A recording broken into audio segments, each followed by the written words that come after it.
Hello friends, मैं नगीना शर्मा बोकारो से Bokaro garden में अपने सारे सब्सक्राइबर्स व्यूअर्स का तहे दिल से स्वागत करती हूँ।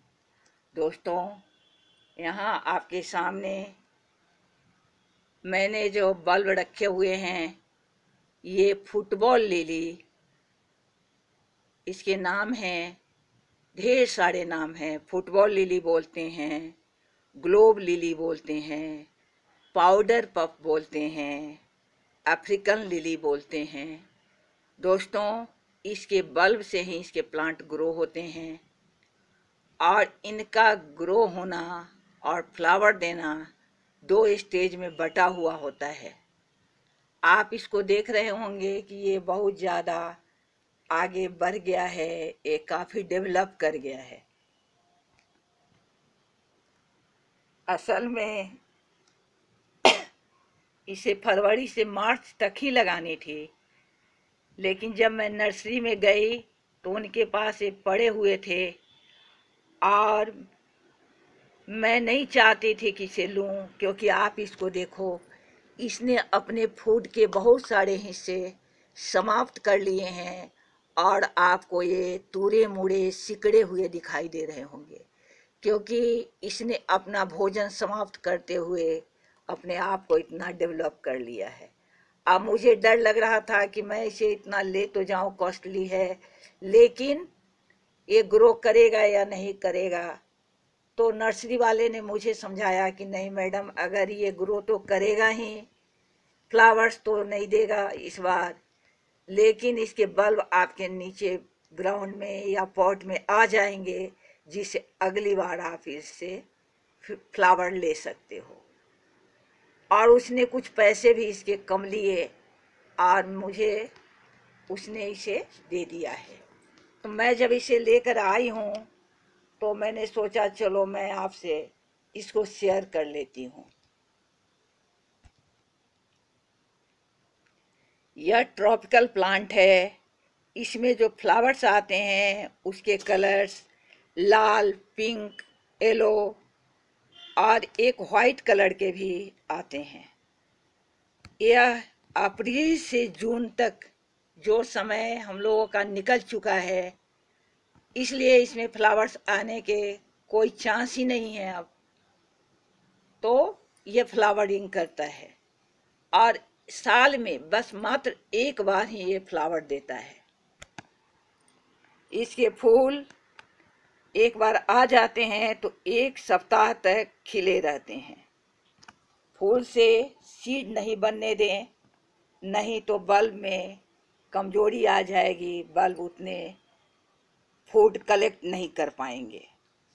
और इसे लगाने के लिए सॉइल की बात करें तो अगर आपको पॉट में लगानी है तो 40% आप सैंड रखें, रेत रखें, और 40% सॉइल रखें, अपने खेत की मिट्टी रखें, और 20% काऊ डंग रखें। मेरे पास पॉट नहीं है अभी, इसलिए मैंने इसे अपने खेत में ही ग्रो करने का सोचा है। ऐसे मैंने आपको यहाँ दिखाने के लिए सॉइल रखी हुई है, इसी तरह मिलाकर आप सॉइल भर लें अपने पॉट में और उसमें इसको ग्रो करें। तो सॉइल, अब इसको बल्ब को लगानी कैसी है ये मैं वहाँ ले चलकर आपको दिखलाऊंगी, लेकिन इसका मैं स्टेज बता देती हूँ। ये आपको फरवरी से मार्च तक लगानी थी, जो नहीं लग पाई है आप इसको लगाओगे तो फरवरी से मार्च तक लगानी है आपको। ये आपको फूल जो देगा वह बस मात्र एक बार देगा, जो अप्रैल से जून तक देगा, और फर्स्ट स्टेज में यह नवंबर दिसंबर तक ग्रो करेगा। पूरा प्लांट जाड़ा आते ही समाप्त हो जाएगा, इसके पत्ते वगैरह सब साफ हो जाएंगे, आपको लगेंगे प्लांट समाप्त हो गया, लेकिन इसके बल्ब नीचे बचे रहेंगे। इसलिए आप उसको जानते रहें कि बल्ब इसके नीचे बचे हुए हैं। बल्ब में जो फूड कलेक्ट रखेगा उसके बदौलत स्टेज 2 में यह फूल खिलाएगा। फूल खिलने के समय इसको काफ़ी सनलाइट चाहिए। उस समय इसको अगर आपने पॉट में लगा रखी है तो पूरी धूप जहाँ आपके यहाँ आती हो वहाँ इसको ले जाए।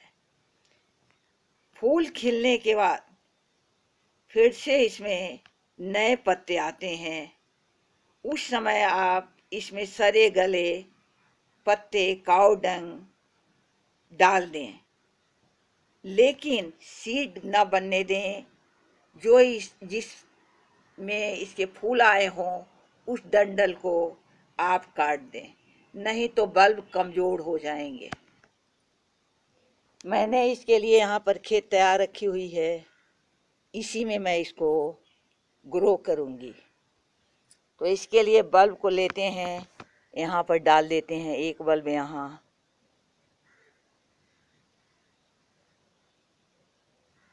और दूसरे बल्ब को यहाँ डाल देती हूँ। दोस्तों, बल्ब लगाने के समय चाहे आप सॉइल में लगाओ या पॉट में लगाओ, आपको ध्यान देनी है कि आप इसके जो यहाँ गोले वाले हिस्से हैं उसका 1/3 इसका खाली रहने दो। पूरी की पूरी नहीं ढको, 1/3 हिस्सा इसका खाली रहे, इस बात की ध्यान रखनी है। पूरे ढक देने से ये बल्ब को ग्रो करने में दिक्कत हो जाएगी। इस तरह से 1/3 हिस्सा इसका आप खाली रहने दें। बगल बगल से इसकी मिट्टी को ऐसे दबा दें।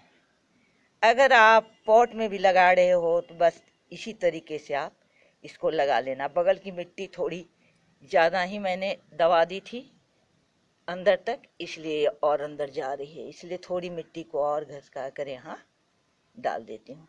बस मात्र 1/3 हिस्सा इसका आपको खाली रहने देने हैं। बस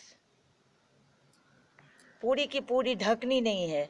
ऐसा नहीं है कि पूरे बल्ब को अंदर धंसा देने हैं, ऐसा नहीं करना है।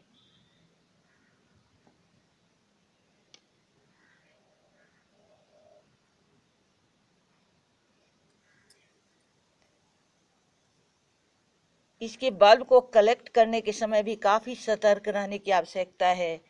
फिर इसका बल्ब अगले साल के लिए हमारे पास रहे, इसके लिए भी सतर्क रहना होगा कि इसके फ्लावर्स जब समाप्त हो जाए तो फ्लावर्स को सीड न बनने दें, सीड को हटा लें। सीड बनने से पहले उसके फ्लावर्स जो खिले हुए हिस्से हैं उसके जो जहाँ लगे हुए हैं उस स्टेम को हटाकर काट कर हटा लें। इस तरह से इसको लगाने के बाद अब इसमें पानी दे देनी है।